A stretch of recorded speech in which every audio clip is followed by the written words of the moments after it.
Hello and welcome to the Business Mindset Podcast. I'm your host, Holly Wharton. I've been an entrepreneur since 1999, and I know firsthand how difficult it can be to build a business without the right mindset. This is a podcast for those of us who struggle with showing up in our business with confidence and authenticity, who resist taking big action because of fears and doubts, who know deep down that it's possible to create something bigger, and yet you're not. This podcast combines powerful strategies on how to upgrade your business mindset, along with practical business tips to grow your business more easily in a way that feels aligned.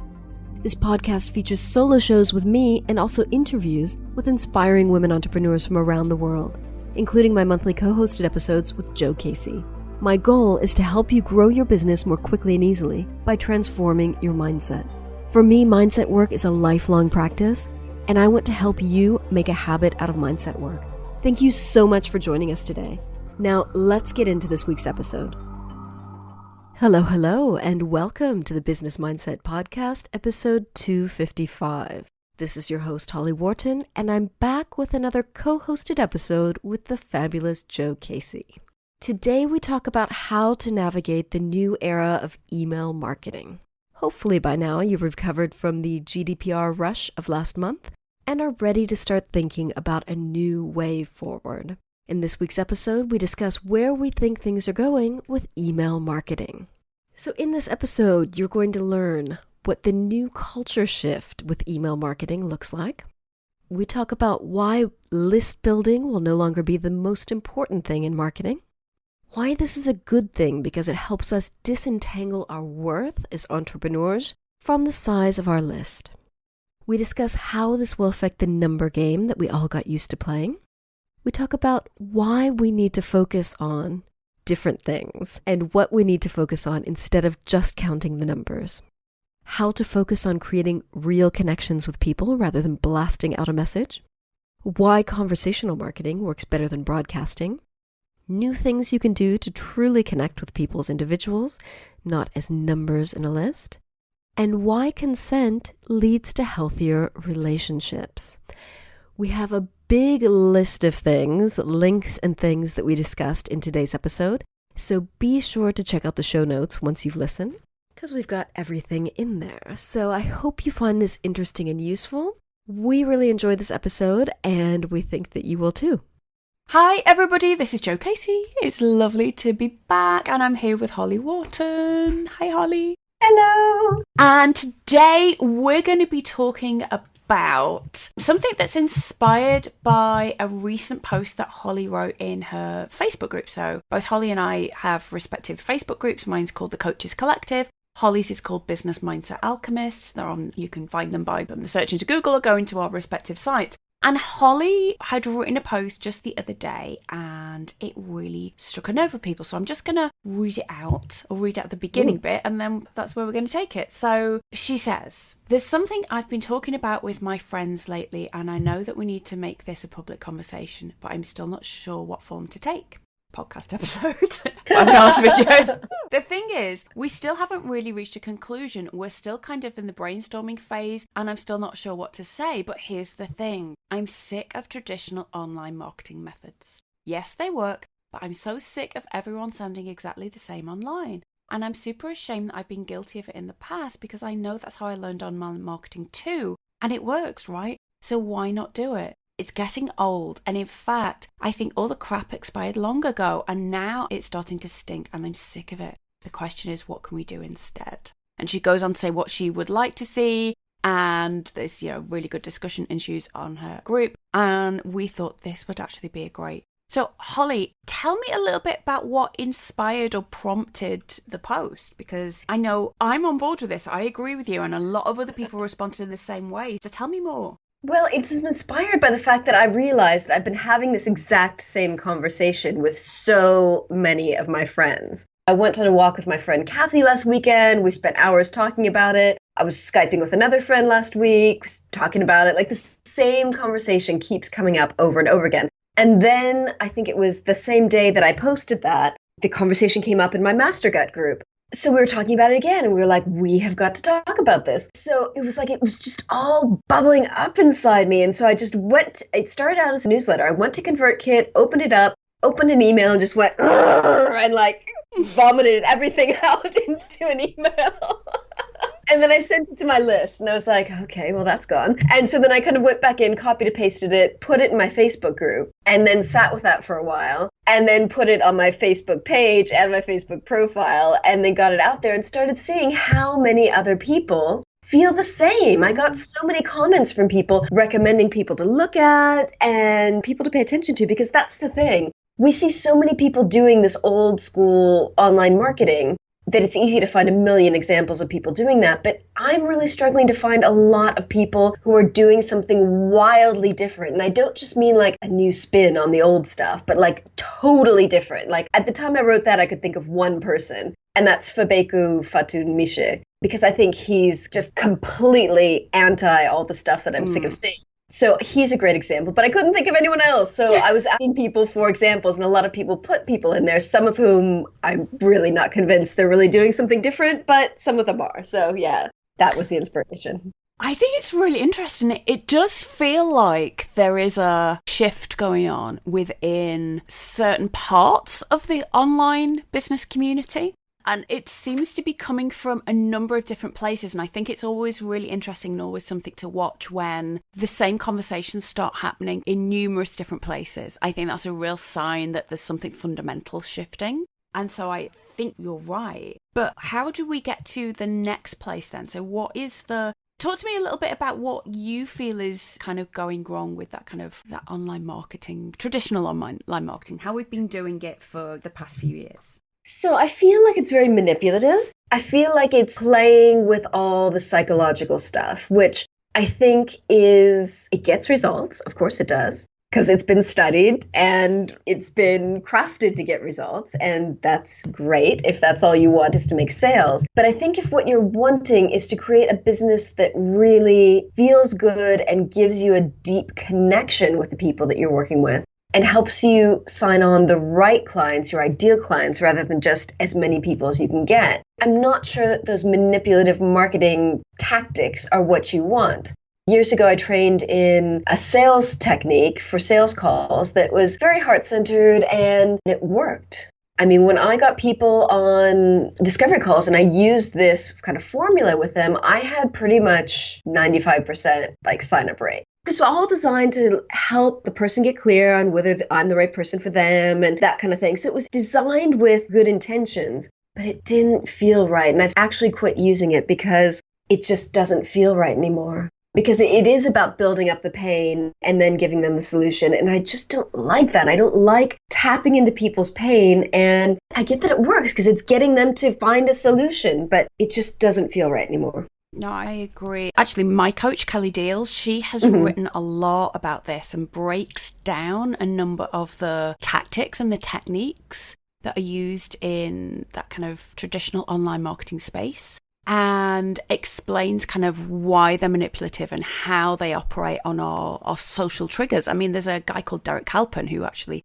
his business is called Social Triggers, and it's the idea of how we use the unconscious and how we are trained to respond as humans, and how you kind of deliberately manipulate those things so that people are more likely to buy from you. I think when you're first starting out, you kind of go, oh, okay, that's just how it works, and that's fairly benign. But when you dig into it, actually, it's not that benign. It's not. It's kind of sleazy and, like you say, manipulative. Kelly writes about this thing called the female lifestyle empowerment brand, how it works particularly in brands that are targeted at women online. It's really interesting. We'll link to it in the show notes, but it's really interesting about how things like setting yourself up as an expert or authority, because people are more likely to respond to somebody with authority, even if you're not an expert in it. There's lots of stuff around how you make yourself appear like an expert, even if you're not an expert. No, I have no problem if somebody genuinely has done the work, is doing their thing, knows their stuff. But if we're veering into the area of, if you read 7 books on this and you position yourself like this, then people are more likely to buy from you because they'll think that you're an expert in it, and you just have to position yourself that way. So it's very open to abuse. I'm not saying that the people originating it are necessarily coming from nefarious places, but it's very dodgy. It's certainly open to exploitation and abuse. Yeah, I agree. And I completely agree with what you said about, I don't think that the people who invented these things had, negative intentions in mind. But then you read books like the Cialdini book, Persuasion, like that's the same kind of thing. Like you're persuading people, you're trying to get them to do your thing. That's manipulation. And it does not feel good to me.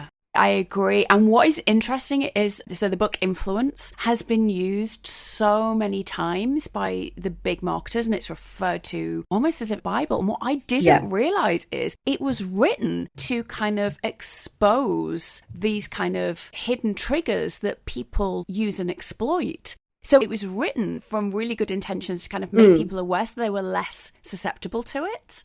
But actually it's been taken and used as a kind of, and here is the evidence, and almost like a 1, 2, 3 instructional manual as to how to manipulate people. And you're right, it doesn't feel good, it doesn't do good.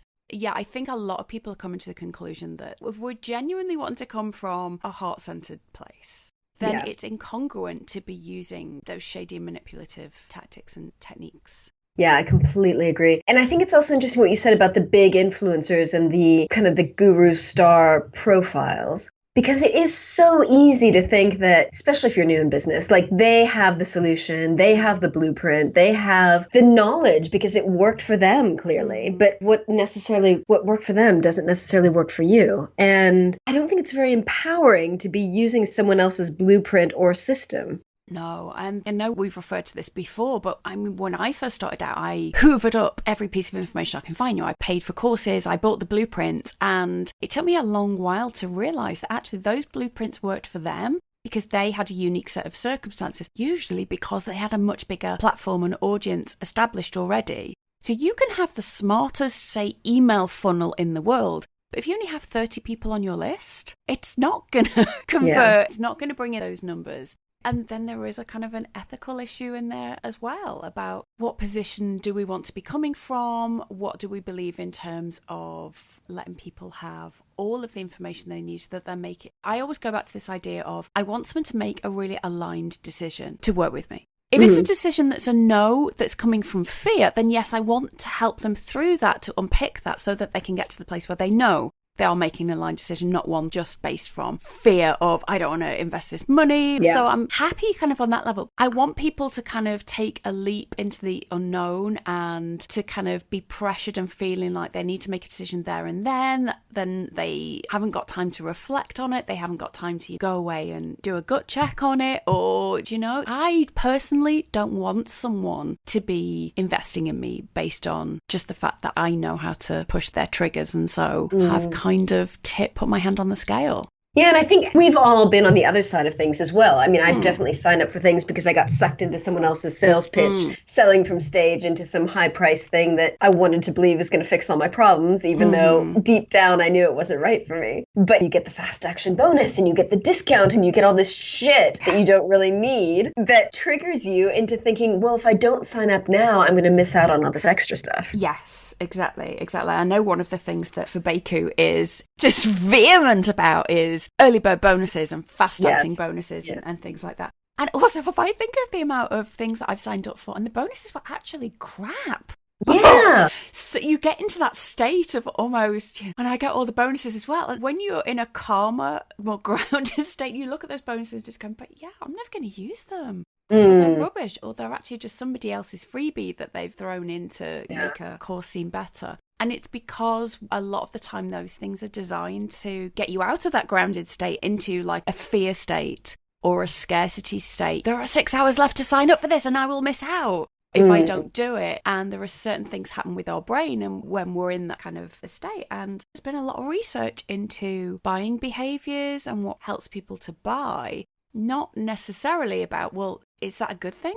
Are we kind of manipulating people into buying this thing? I guess the marketers are only focused on the sale, get the sale. That's the bottom line, not building a relationship with that person, building a long-term customer and doing good in the world. So the question is, we're all sick of this shit. Yeah. What can we do instead? Because we don't have enough models of people who are doing the things that we want to do. So it's like it's so hard to get a vision. So again, I hate to mention his name again, but Fabeku, I love this guy. He talks about, as you said earlier, fast action bonuses and discounting prices. And it's what he calls price fuckery. And I love that. That's like my new favorite business phrase. because because it's manipulative. So he has Rev-O-Rama or something that's his his main way of working one-to-one with people. That's your entry way of working with him one-to-one. It's $1,500. It's been $1,500 for I don't know how long. That was the price he originally started at.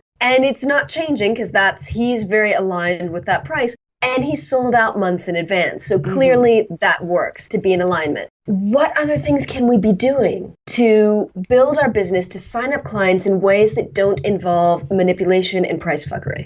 I mean, you have a great list on the things that you're wanting to see. And I'd love to go through those. Okay. And then I can tell you about kind of some of the things that I've been playing about with and have started to see some success with and also just feel a lot better. And then maybe you can share kind of what's going on for you. So you were talking about in your post about some of the things that you want to see and you want to hear. If I could just kind of take you through what they were and you can maybe expand a little bit on them. And Sure. Okay. So again, and this is Holly's post. She says, what can we do instead? Here's what I want to see / hear. And the first one is openness, vulnerability, authenticity. But not as a marketing gimmick. I want to hear real stories by real people. Yeah.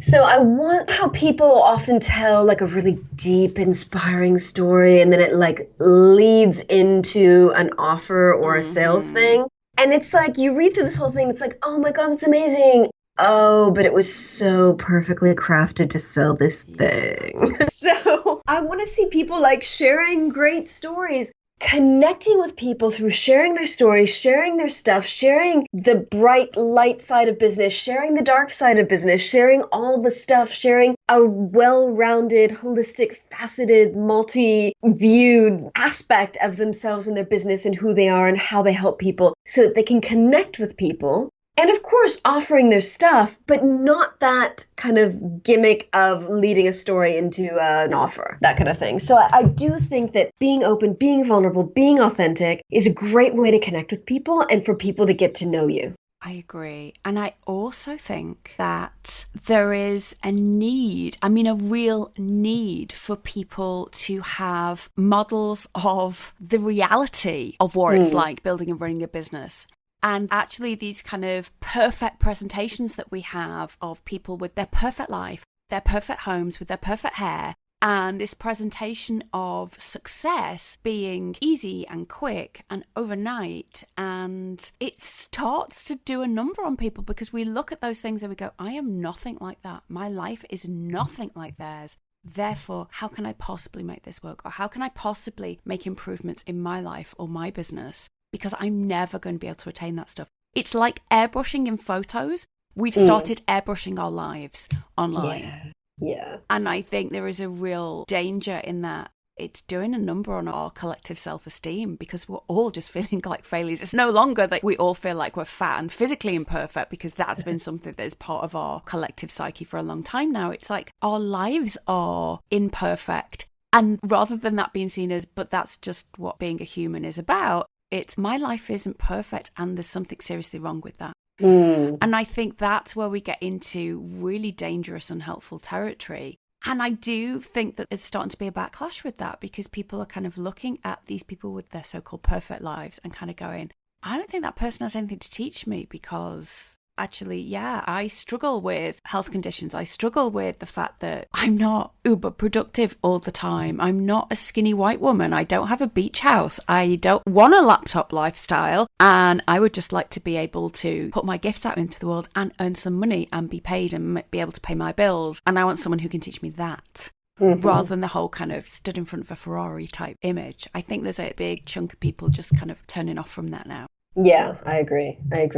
Because it's like it's so far out of their vision for themselves that they just can't relate to it. Yeah, exactly. And I think we are becoming better or more attuned with our bullshit radar as well. Yeah. We're better at sniffing it out because we're way more used to I think once you've been bitten a few times by oh my God, and that's so amazing and that's so, and now you're selling to me. And it feels so gross. It feels like somebody has kind of built up this real intimate rapport. And then I can remember really this, at the time I was really upset, but a friend of mine somebody I considered to be a friend, we were having a conversation at an event and I hadn't seen her in ages and it was really lovely to see her. And I was asking about her new business. I knew that she'd kind of got into kind of health coaching and fitness, and she looked really great. And she was talking about how lovely it was.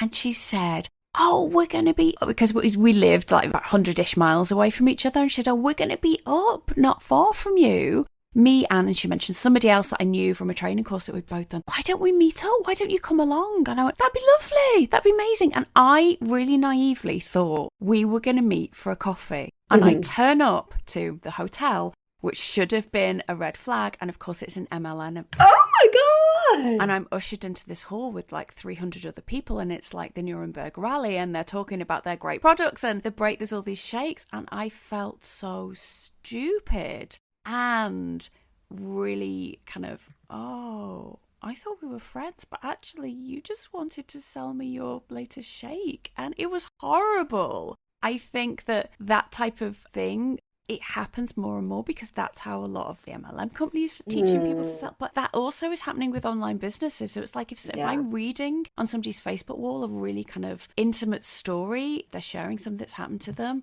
and I'm with them, it's building up that rapport. And then when they then do that pivot and it's a link to their latest program, it's like, I feel like you've just manipulated my sympathies. It's like being taken advantage of, a whole range of icky emotions around that. And it's just, oh, please just stop it, people. Just stop it.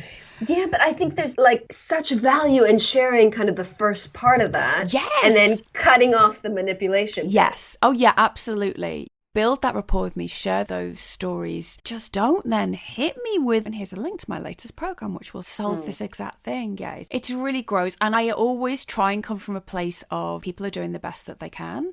And so I like to think that most people aren't doing this as a deliberate manipulation tactic, but that's how it comes off, and that's what happens. Okay.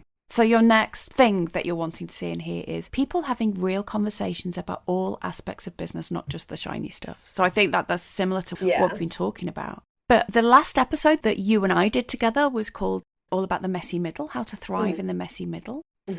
And I have had so many messages and comments about that episode, about how refreshing it was, how reassuring it was, how appreciated it was. The fact that we shared the fact it is messy sometimes, and some of that real side of what it's like to build a business. I think people need to hear that because they're experiencing it, but they're not seeing people talking about it. So they think that they're the only ones experiencing it when we've all been there. Yeah, exactly.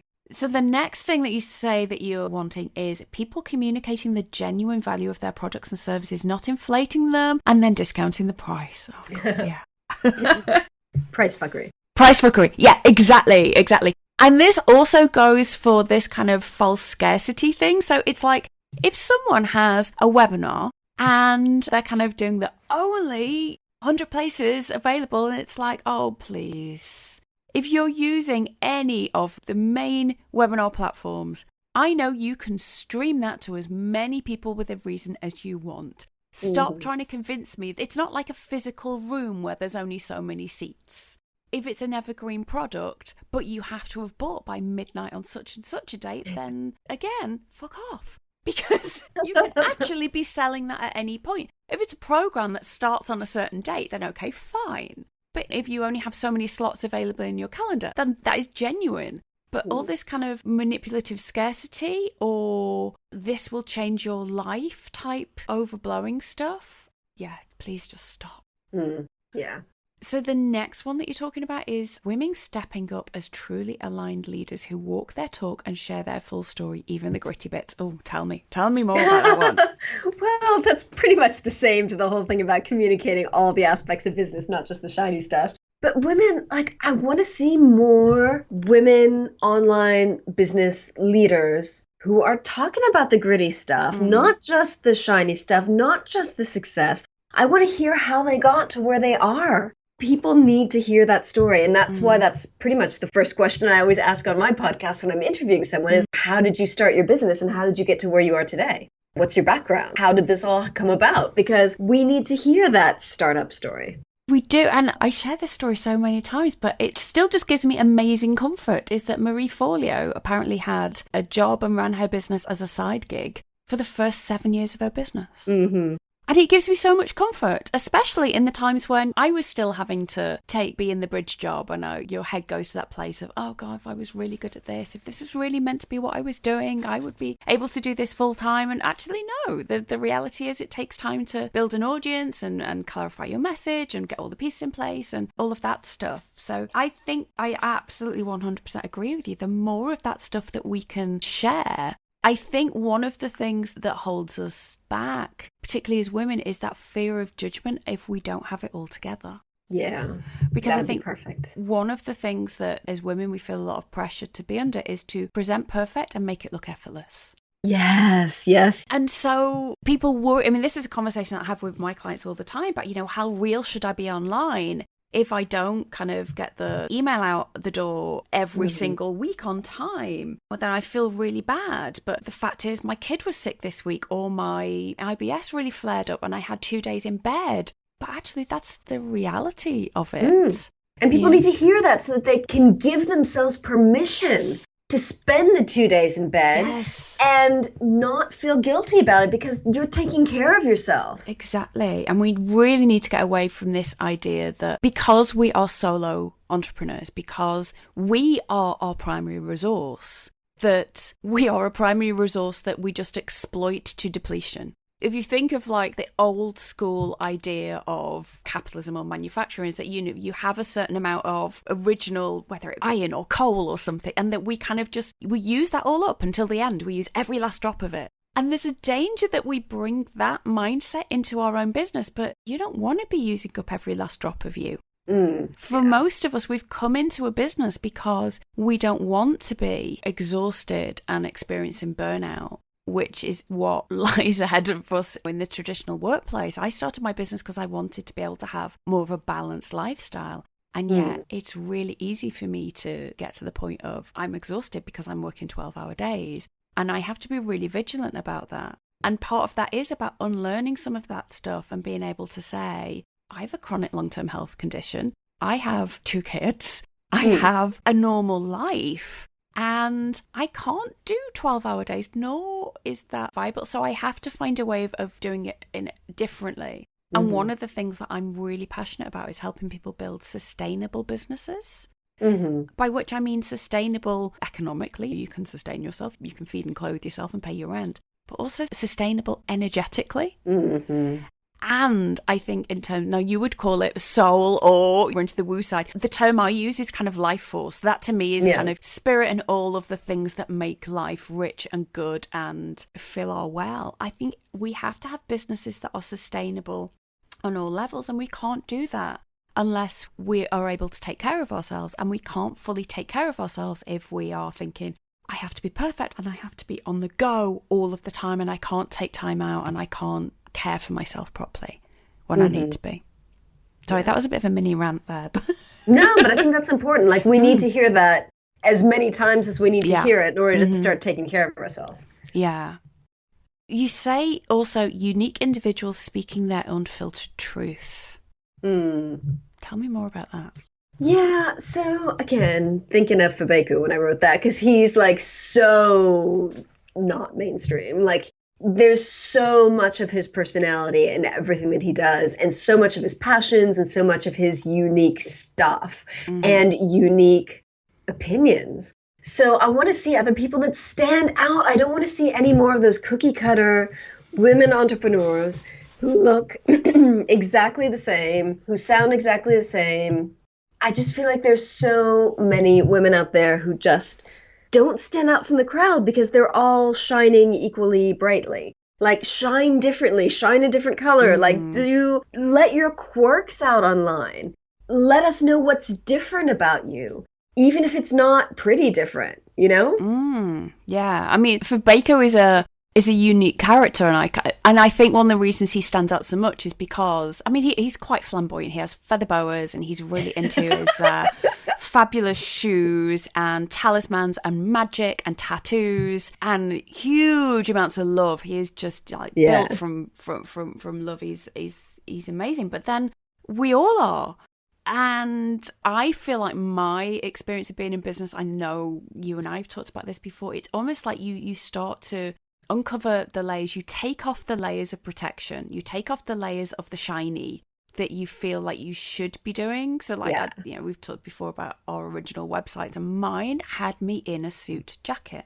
Doing that kind of side-on smiling to the camera thing that I had seen a million other coaches doing. And it was really funny to me. Even now I kind of go, but I never even used to wear a suit jacket when I worked in an office. What was I thinking? It was like I was putting on a costume of what I thought a proper business owner looked like. Yeah. Did you curl your hair too? I had short hair at the time. Okay. But yeah. But yeah, I would have done, yeah. And at the moment, I'm doing this project called 100 Chats about feminine conditioning. And so there is no other purpose to it other than I want to expand my my connections with a wider number of people and talk about this, this thing that I'm kind of a bit obsessed about, which is this: how does our feminine conditioning, how does our experiences as women, actually, and as men, because I really want to talk to men about it as well, of the messages that we're given when we're growing up and also as a society as a whole, where are those points of resistance when it comes to building our business? Because I know that for me, for many of the women that I talk to, the idea of not being perfect, the idea of being able to share an unpopular opinion, the idea of being loud and taking up space and what will people think of me, produces this real kind of tension. And a lot of the work that I do with people is about not just the strategic stuff, but then it's about, well, how do we unpick that stuff that kind of is keeping you held back? And a lot of it is around that stuff, what will people think of me? And I don't want to upset anyone and things like that. And one of the things that has come up a few times talking to people is the number of people who paid designers to have a website built and then realized that their website looked exactly the same as every other coach's website. And actually, do you remember there was a time when it's like every second coach's website you looked at was almost like a copy of Marie Forleo's? Either it would be the same colours when she was using, I can't remember which colours she was using, but it had like the little circles and the face in the circle and all of that. And I remember kind of thinking back to mine, and mine kind of looked like that as well. Because we're modelling what we think are the rules. And I think we're in a time of saying, okay, we all need to be pioneers now. Yes. And create that is exactly a rule. And say, how do we want this? Let's design it how we want it, because that old way isn't working. Yes. And it's scary exciting to be a pioneer. Yeah. But that's what we need to do to step out of this mold. Do what works for you. Yes. Play. Try different things out. See what works for you. Yeah. Experiment. Take a few risks and work through some of the stuff around, not everybody is going to like you. Can you handle that? Damn right you can. Of course you can handle that. Yeah. But you've got to step out and make yourself Marmite. Really express your true self. Yeah. So that people can either love you or be rejected by you. But I think the new style marketing that we need is all about connection rather than broadcasting and manipulation. Absolutely. And so, I said I was going to share what the kind of direction I'm going in and what seems to be working for me at the moment. And I call it almost conversational marketing. Yeah. So what I'm doing is I'm just very deliberately having way more conversations with way more people and say, this is what I'm about. These are the issues that I think are the problem. This is the solution that I've kind of come up with. What do you think? Let's have a chat about it. And so I launched my last program by, first of all, going out and saying exactly that. These are the challenges that I think we have. So, the program's called the Supernova Collective, and I kind of had identified these kind of issues that I was working with lots of my clients. So you need strategy. You do need to know what are the steps to build that I need to do to build my business so that you're not trying to do everything, so that you can be really clear on what are the steps. But then you also need to be able to deal with the inevitable self stuff that comes up. So otherwise you'd be able to buy the blueprint and implement everything, but that's not how it works. So what is the stuff that stops you from doing the implementation stuff? So we have to do that personal work. But then also there's the thing of, it's really easy to get isolated and stuck in your own head. And so we need to be doing this in community. And so that was the thing that I set out. I'm putting together this program. These are the 3 issues that I think we need to be addressing: entrepreneur isolation, overwhelm and not knowing what the steps are to take, and being able to deal with your own resistance as it comes up so that you can overcome it and you can thrive. Mm-hmm. And I put out this invite to people and said, I want to talk to people and I want to get your ideas. And I spoke to about 20 people and they all came up with things about that kind of confirmed a lot of what I was thinking, but also gave me new ideas as well. I then went away and put together the program, which felt like it was this beautiful co-created thing. Went back to those people and said, here's what we made, here's the end result. And then was able to share it with my wider community and say, if this is something that resonates with you, let's have a quick chat. And I had these blocks of 15-minute chats. The program sold out. It was the easiest and most enjoyable and most authentic and aligned program launch I've ever done.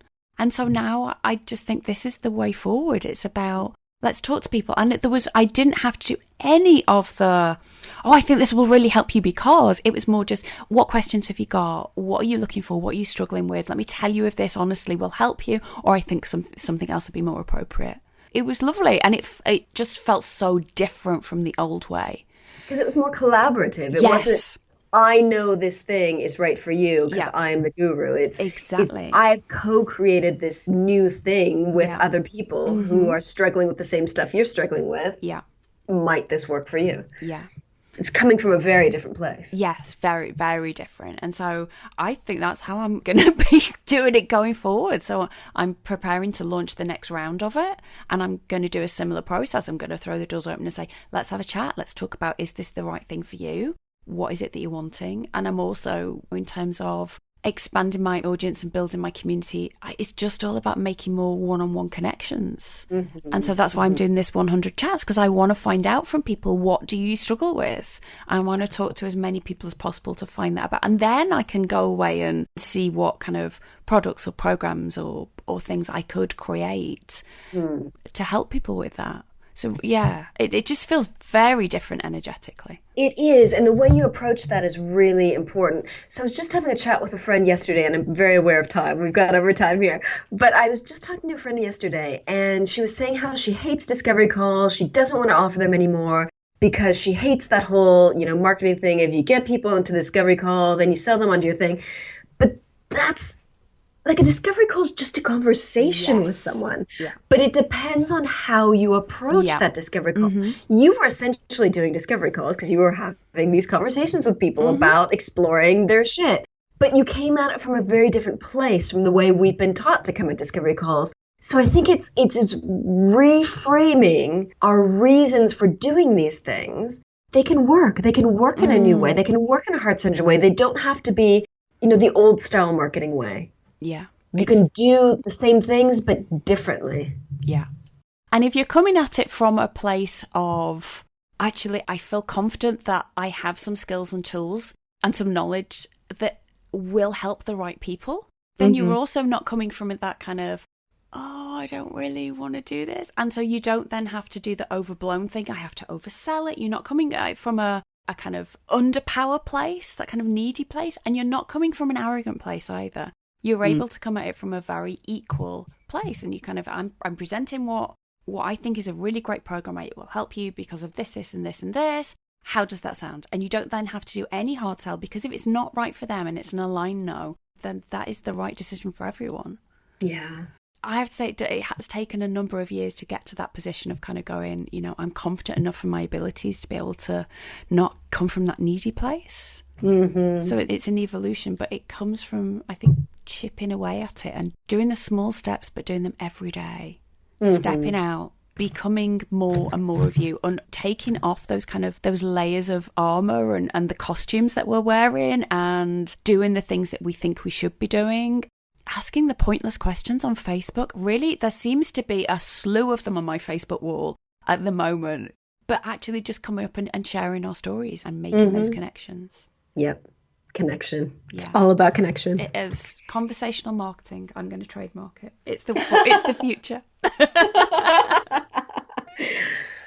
Well, I think that was a very useful conversation. Yeah, I hope so. I really do. I think we're in the early stages of a new movement within online marketing, and that's exciting. And we all get to be pioneers And that is also exciting and a bit scary. But if we do it together, if we do it collectively, if we do it in community, then it's a lot less scary. Yeah.